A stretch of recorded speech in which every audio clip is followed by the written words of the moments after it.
Hi, this is Andrew, and this is Keen On, the daily Now.tv chat show with some of the world's leading thinkers and writers. Hello, everybody. It is Friday, March the 29th, 2024. It's raining in San Francisco, late March, rather unusual.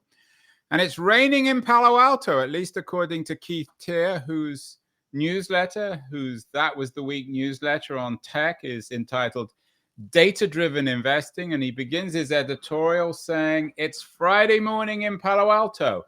Rain is drizzling down my windows and the weekend will be wet." Sounds very depressing, Keith. Well, except if you're English, you actually like the sound of rain. Don't you, Andrew? Well, I actually rather enjoy it. I like the fact that it upsets other people. How has it influenced, though, your editorial on data investing? I have to admit, I'm always a bit skeptical of this concept of data investing. I mean, it's a truism. You only invest when you have the data. So what's the big deal about it? Well, there's all kinds of data. So of course, every single investor who makes an investment, there's two things you need to know about them. One is they have a goal in mind, and secondly, they have some kind of data that supports their decision. So data is everywhere, but that use of the word data is usually reduced down to what venture capitalists call due diligence. So they might get the company's finances, they might do background checks on the founders, they might do some market analysis to decide whether that company is in a high growth industry where the upside is unlimited. That is data. But what this week's stories that people have written, and that's why the title's there. There's a lot of content this week written by. And I have to say, Keith, I mean, for people watching, your AI artist is getting worse. It looks like a sort of a swirl of different colors, almost a nightmarish ice cream cone. Where'd you get this imagery from? So so you know what happened is I asked ChatGPT. I gave it my editorial, but I pressed enter before it got the editorial, and all it got from me was give me grays and reds, shades of gray and red. I don't think ChatGPT is ever going to become Rembrandt. Anyway, so we've got terrible art, we've got miserable weather in Palo Alto of all places in late March, and we have data investing. What's happening this week on the data investing front? I know you were quite influenced by an interesting piece from our friend Mike Butcher at TechCrunch about data finding that unicorn founders are underdogs, quote unquote, and that female founders are rising. What's interesting about that data? Well, the first is most of the people who believe in data-driven investing have this assumption that founders can be scored based on where they went to school, and that the likelihood of outcomes, for example, Ilya, who's a professor at Stanford, has a whole thesis about where founders went to school correlated to unicorn production. And what this study that Mike Butcher is writing about says is that the strongest signal is that they're underdogs. And by underdogs, he means not white males that are American by birth. He says there's lots of immigrants, there's lots of brown and black skinned people. And this was a Defiance report. Yeah. From a company, a research company, Defiance Capital. I have to admit, again, a little bit of skepticism. You include yourself in that because you're an immigrant, but you're hardly an underdog. Certainly in the United States. Well, you came here as a successful entrepreneur. There's no underdog quality to that. Andrew, if I took you to Eastfield Estate in Scarborough. Yeah, but that's another issue. I mean, I definitely wasn't rated to be a success. Well, okay. Well, let me include myself then. If I, as an entrepreneur, although I'm a serially failed entrepreneur, I would be included as an underdog here because I'm an immigrant to the US, and there's nothing about me that's the underdog. I beg to differ. I think a lad from the Jewish North London district is not necessarily an overdog. You had to struggle somehow or other to get where you are in life. My struggle. Oi. No, that's the point is that these categories are a little vague. So well, that in a way is my point, Andrew. The vagueness of the categories means that it's super hard to use data intelligence to find them, and that's why I put it in. Mike, in a way, is saying, look, the facts are so weird that actually you couldn't discover these winners by doing data-driven work prior to them being winners. You wouldn't have been able to find them. So I put it there because it puts a question mark over how realistic data-driven discovery is.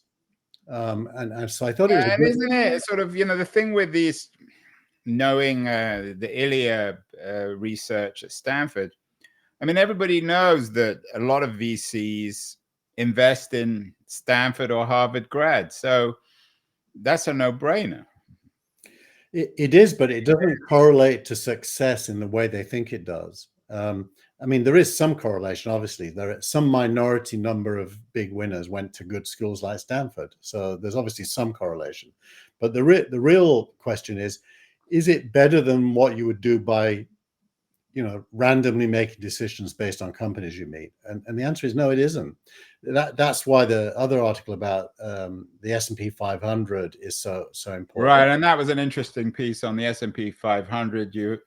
Shows that if between 2010 and 2020, had you invested $100,000, S&P 500 return would have been 364K, and hedge funds would have been 160K. What about VCs? Where's the VC element here? Well, the average VC would have done far worse than both of these. The top, 5% would have been as good as the hedge funds. So that tells us that it's not wise to back startups or to try to become an investor. You're just better off putting your money in the stock market. No, it doesn't actually say that. It says that if you are going to put money in the stock market, you're most likely to do better if you put it into an index. That's probably the anchor point that I believe that's true. Well, most people put it in indexes because it's easier and simpler. And safer. So now in venture capital, there is no such thing as an index. You can't put your money in an index. So if you're going to do venture capital at all, you are stock picking in the way that the hedge funds do. So you're mostly going to underperform the average when you do that. And therein lies why the rest of the articles in this AI section this week are interesting, because they're all people trying to beat the average using data.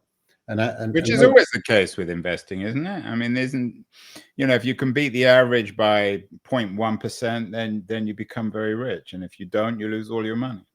Well, that's always the goal. But what's happening now is that being successful is becoming possible. So in the past, that goal was hardly ever met. But the point of the editorial and the stories is we're now getting to a point where a data-driven approach is showing real value. Well, you would say that, Keith, because of SignalRank. I mean, that's what you do. So yeah, but even though I would say that, you've got to challenge me about whether it's true. And if I would say that and it's true, which I think it is, then that's quite. Well, going back to, I mean, in a simple sense, I mean, if you're putting your money into the S&P 500 in an index fund through your broker, and go to Merrill Lynch or many other places to do that, why try to beat the market in a more sophisticated way in what you're trying to do at SignalRank?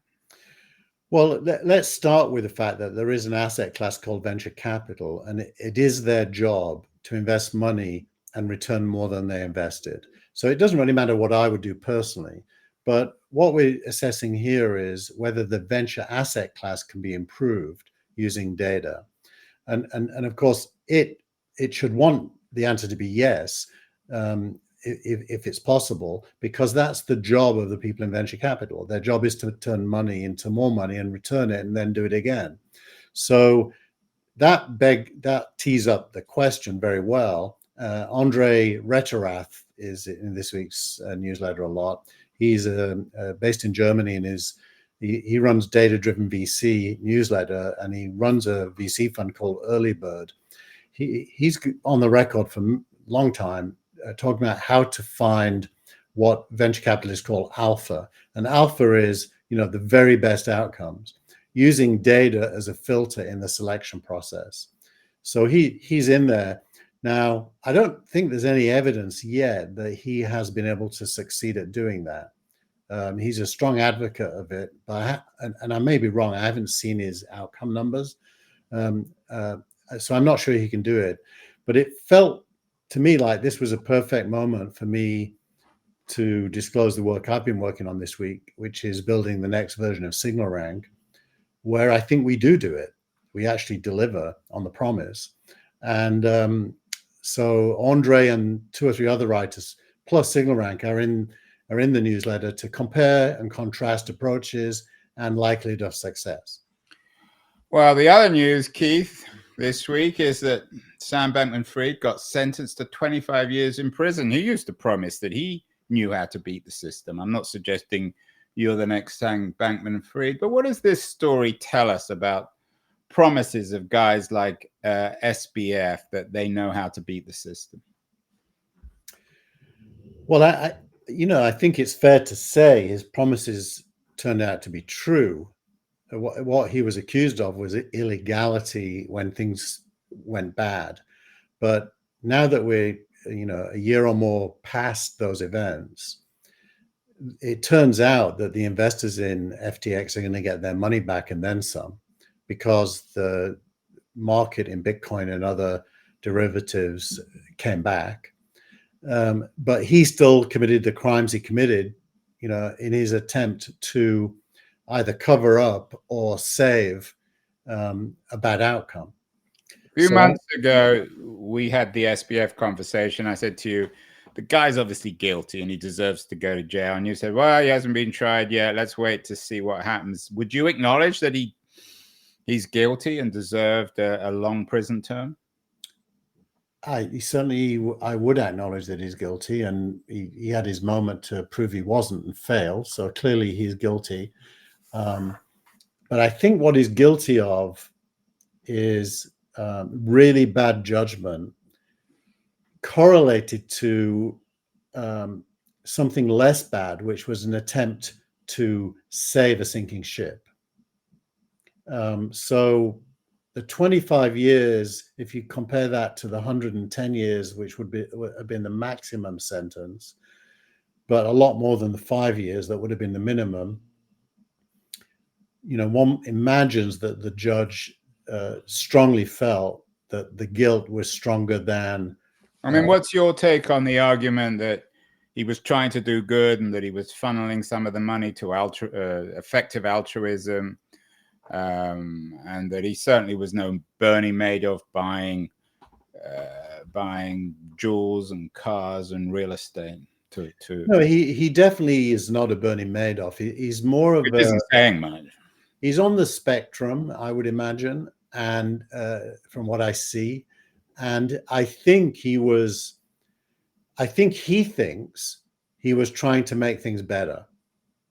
I don't think he was thinking, I'm going to steal this money for myself. So,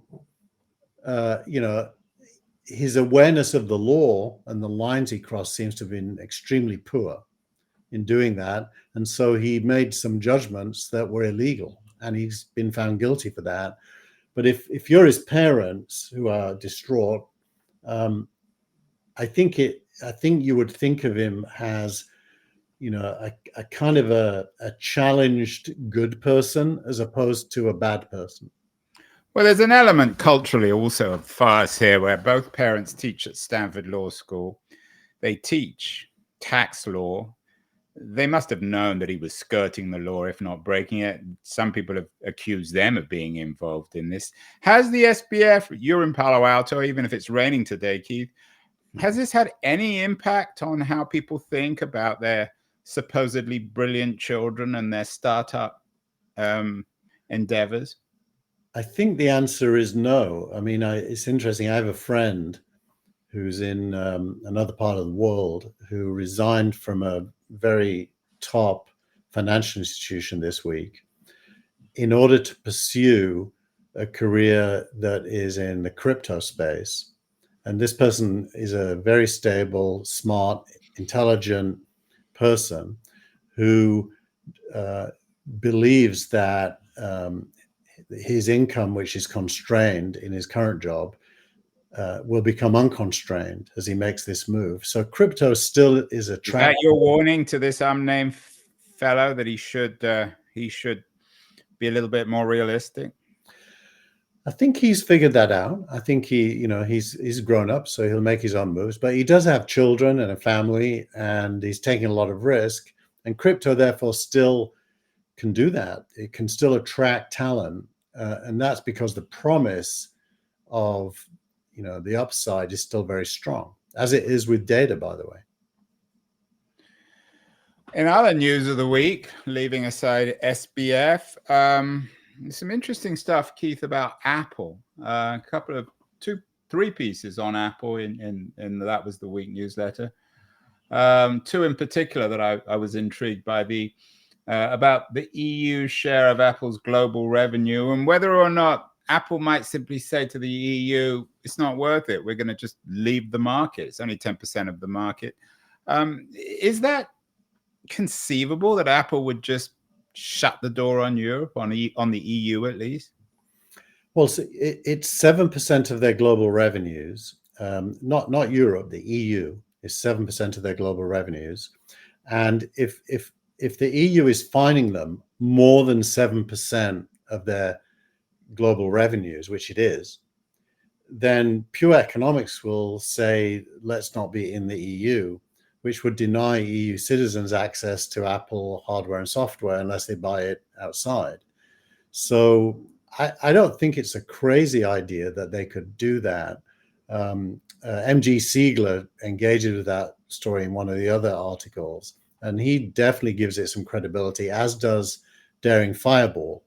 The Gruber, but particularly Gruber is doing it from, he seems to always be in Apple's pocket one way or the other. I mean, it would be a very dramatic move. It would involve them shutting down all their stores. You wouldn't be able to have an iPhone in Europe. You wouldn't be able to own a Mac. How would this work? Well, but the real story here probably is how irrational the EU is when it comes to innovation and technology. And I think this would probably end up being true for Google and lots of other companies. I doubt it's just an Apple thing.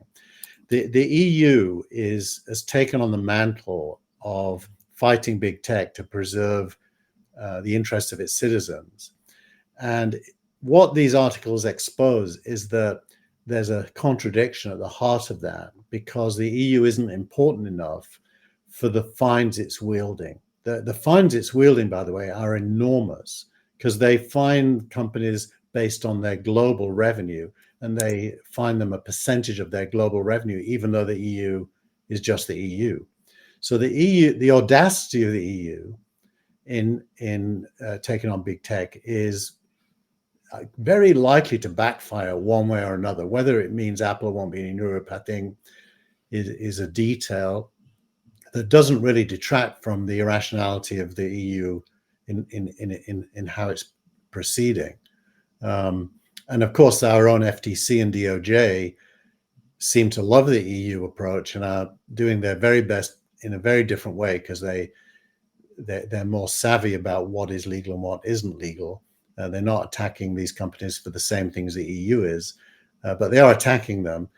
And so what would you say to people who see the EU as the only series of states actually standing up to big tech? You think that's not true? Well, it is true. The real question is it smart? And is it smart in business terms or in ethical terms? does it serve the citizens of Europe in any way at all? Like the fact that Apple has to drop the Lightning connector in favor of a USB-C. Who really cares? I mean, yeah, no one cares about that. But I was thinking if, I mean, it's still very, very hard to imagine. It would be a massive, massive development. But let's say Apple or Google or Amazon pulled out of the EU. That would offer enormous opportunities for EU entrepreneurs, wouldn't it?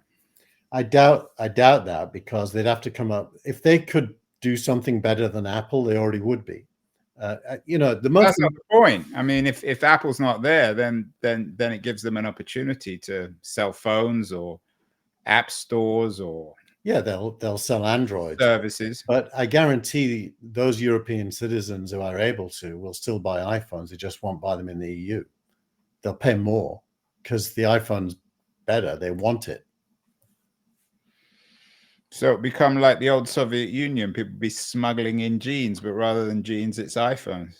It is like the Soviet Union. I mean, it's a What, the EU?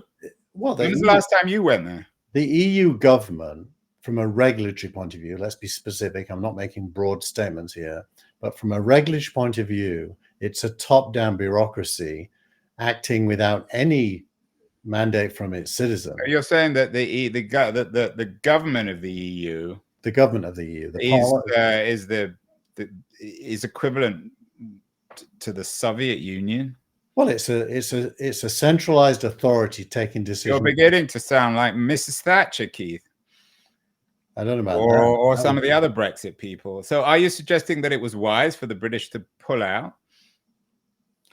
I empathize with those Brits who felt the EU was some kind of an overlord. I do not empathize with the nationalistic lobby that was part of Brexit, but the part that believes the EU is a kind of a top-down overlord making decisions that it really has no democratic mandate for, that I agree with.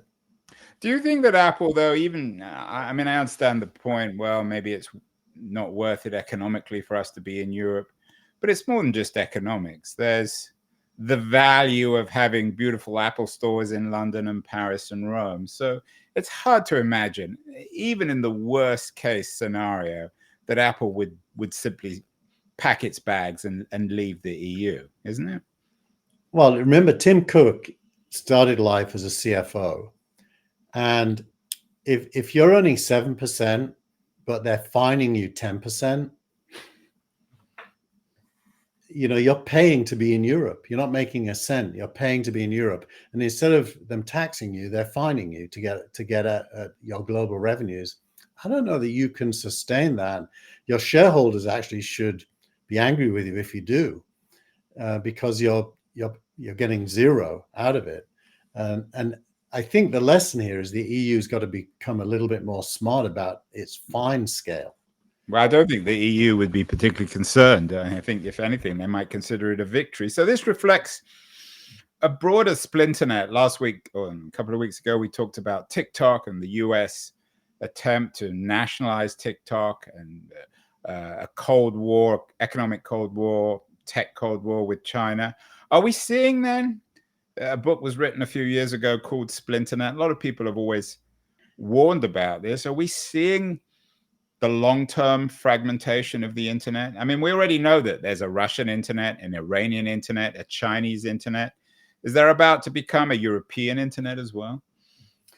That is the obvious consequence of everything that's going on, you know, which would, I believe, be a terrible outcome for humanity. But that is the trend. The trend is for governments to try to police and control the digital presence inside their borders with a set of rules that the companies have to abide by. And that goes for mergers and acquisitions, as well as it does for rules, as well as it does for privacy. I mean, it's really everything. So if you're an executive at a big tech firm in 2024, your life is significantly harder than it was, you know, in 1994 when the internet first started, when authorities were, you know, not really a consideration. No wonder it's raining in Palo Alto, Keith. Yeah. And what would this mean? I mean, this is a very speculative idea. I am still enormously skeptical that we'll even get close to this. But what would it mean to these global US tech leviathans like Apple and Google and Facebook and Amazon if the internet splinters and then their main markets are really just left in the US? Well, the US is measured by human beings, it's a fairly small percentage of the global market. Measured by money spent, it's a very big proportion. Asia collectively is bigger now than the US on both counts. And so if you were to think, the question was, what are the most important markets for big tech? I think the UK is still one. Outside of US and UK and Asia, India is a rising one, if you don't include that within Asia. And, for Apple, at least China is huge. So I think Europe, by which I mean the EU, is somewhat unimportant in the big picture. And that's just an economic reality. And that said, every government is copying what the EU is doing, because governments, in a way, they like rules and bureaucracy, because that's what gives them their authority and their power. So there's a natural inclination, if you are a politician and a government, to emulate the EU. And I do think that's happened in India, for example, with TikTok. So it's a very, very difficult navigation if you're an executive of big tech. And it's one of the reasons I believe that citizens using these technologies, they're kind of creating a bottoms-up globalization that doesn't really have anything to do with these top-down government bureaucracies. And I think ultimately users will have the power to force the politicians to keep their hands off the tools that Although we have, and we haven't, this is not an issue this week, but we've talked about it in the past, we will in the future, about initiatives to take smartphones and social media out of the hands of kids, not just in Europe, but in the US. What about AI? Is that going to change anything? One interesting piece of AI news this week is that Amazon is doubling down on its investment in Anthropic, one of the most independent of credible AI platforms, completing a $4 billion investment. Last week, we talked about one AI company that now has been incorporated into Microsoft. Is AI changing this? How will that work? Well, AI, again, is American-centric. So if you're sitting in Europe, where the rules are such that any half-intelligent entrepreneur leaves and comes to America, you're faced again in this next generation of technology with an American-centric innovation world, where most of the money is going to flow to the innovators. And so, Europe was the first to regulate AI. It just passed an act at the EU level about AI, which is effectively going to exclude Europe as being a reasonable place to build an AI company. Mistral is an exception. It's a French company, Mistral AI. So I think AI is just another example of global technology, largely centered here in the States, having to navigate governments in the rest of the world. And what about the Amazon news? Does it speak, and I've written about this, we talked about it, about this really not being, this new AI boom isn't really a startup boom, it's a boom of top-down companies, highly capitalized companies. Does this reflect that, the fact that Anthropic now, I mean, how many players are there in the AI market in these broad platforms? There's Anthropic, there's OpenAI, there's Gemini, there's I guess Microsoft, although they're heavily invested in these other companies, there aren't any real startups. Well, ultimately they're all startups, because the truth is, just like with mobile and with the cloud, the big companies are late to the game. Google won the search wars as a startup because no one else was paying attention, and the smartphone turned Apple from a company that was borrowing money from Bill Gates into one that was bigger than Microsoft.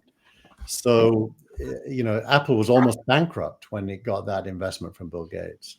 So the truth is, pretty much every generation of transformation is fueled by startups. In the past, but the point is, it's all very well going back to Google, and you're right, of course, about that. But there isn't a Google in this AI market. Well, yeah, there is. It's OpenAI, and OpenAI was a two-person startup originally.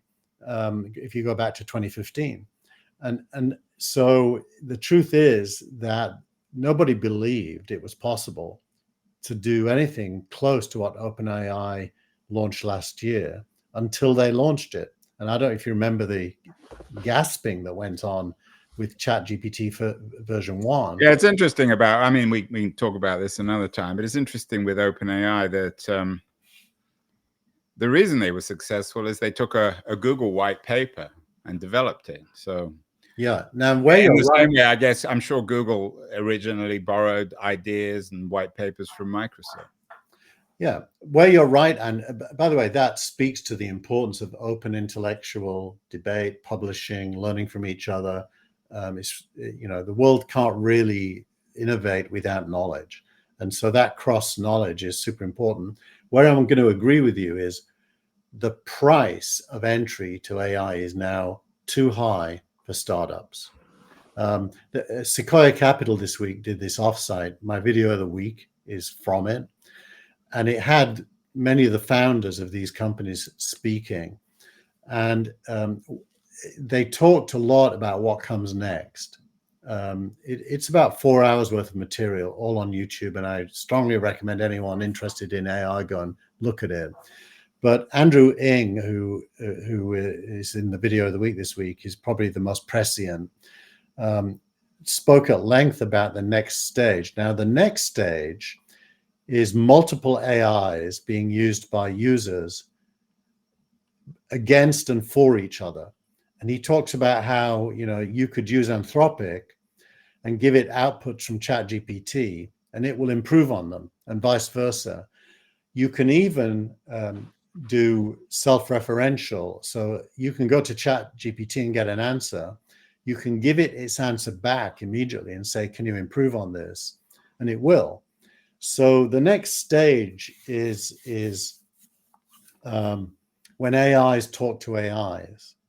We've always had the promise, the next stage, it'll get more democratic. We will see, no doubt, but there still are real startups. One of them is Keith's startup of the week, a genuine startup, a small two-man shop that is building, or began as a small two-man shop like Google, I guess, building an all-electric intercity bus network in the UK, Ember. What is it about Ember that caught your fancy, Keith? The entrepreneurialism of the founders. I mean, you wouldn't think that buying buses was a good startup idea because they're expensive. In this case, by the way, these buses are manufactured in China. They're less expensive than any equivalent they could find, and they're super high quality buses. And they're all electric. They can travel around 300 kilometers on a single charge. So it's city to city. The UK is a fairly small landmass. So you can get most places on a single charge on a bus. And they've started between two Scottish cities. They now have 34 buses in the field. Is it a B2C company? Do they offer, is there a brand called Ember? You can buy a bus ticket? Yeah, you buy a bus ticket, and it's got modern technology, like you can know where the bus is at any minute using your phone. So it's got Uber-like characteristics in software. And who are they competing with? This is an old market. I assume it's an ideal opportunity for disruptive startups. they're competing with large old-fashioned bus companies. Yeah, I can imagine. So it's Uber in a sense all over again. Yeah, exactly. And is it a big market? I mean, what's the market? I think it's a big market in places where cities are close together, which is most of Europe. So I think it can be a pretty huge market, yeah. And what about the idea of an all-electric intercity bus network in the US? I don't know if anyone remembers the last time you went to a bus station, intercity bus station in America, Keith. They're very depressing places. Yeah, well, you know, the 42nd Street, New York, Manhattan bus station comes to mind, which I'm very familiar with, but there's others.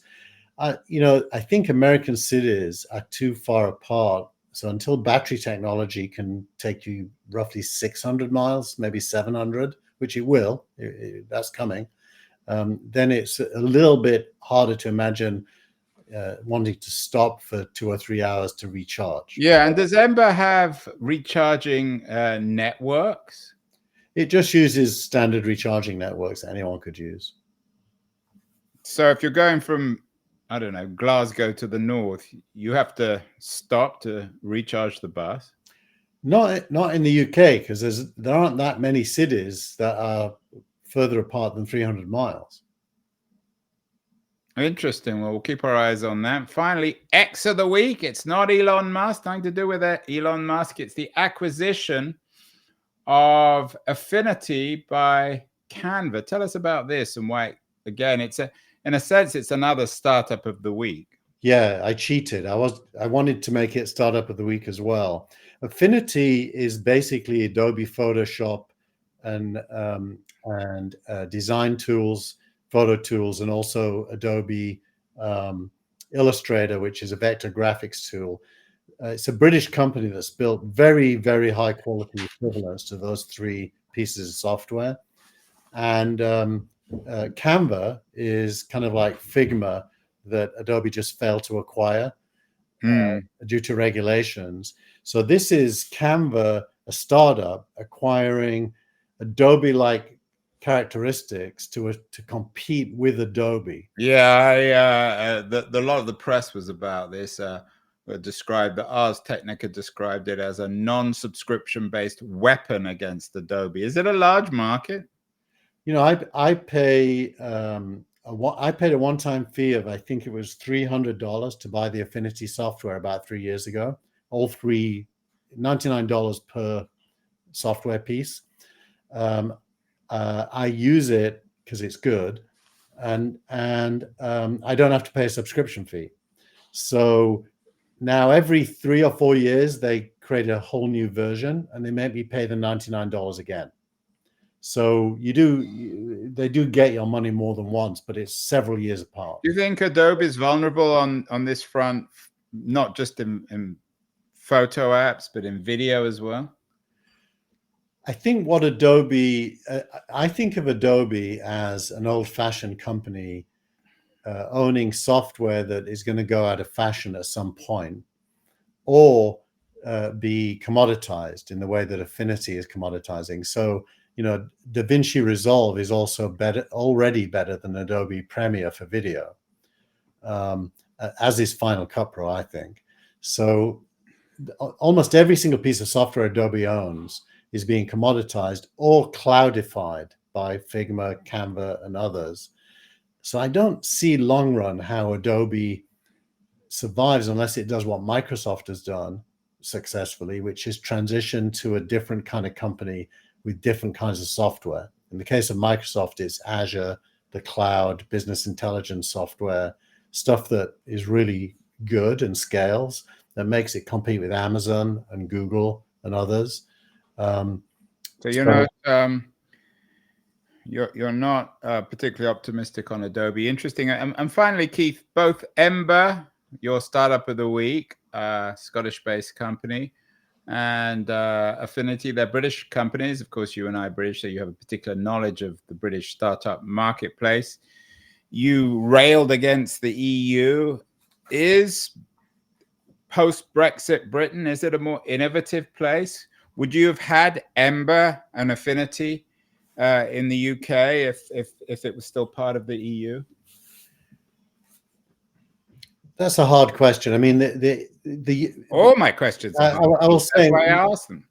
Ultimately, I would come down to two people more than 10 years ago in the UK, Reshma Sahoni and Saul Klein, who set themselves the task with Seed Camp of turning London into something that's a bit more close to Silicon Valley in terms of business practice.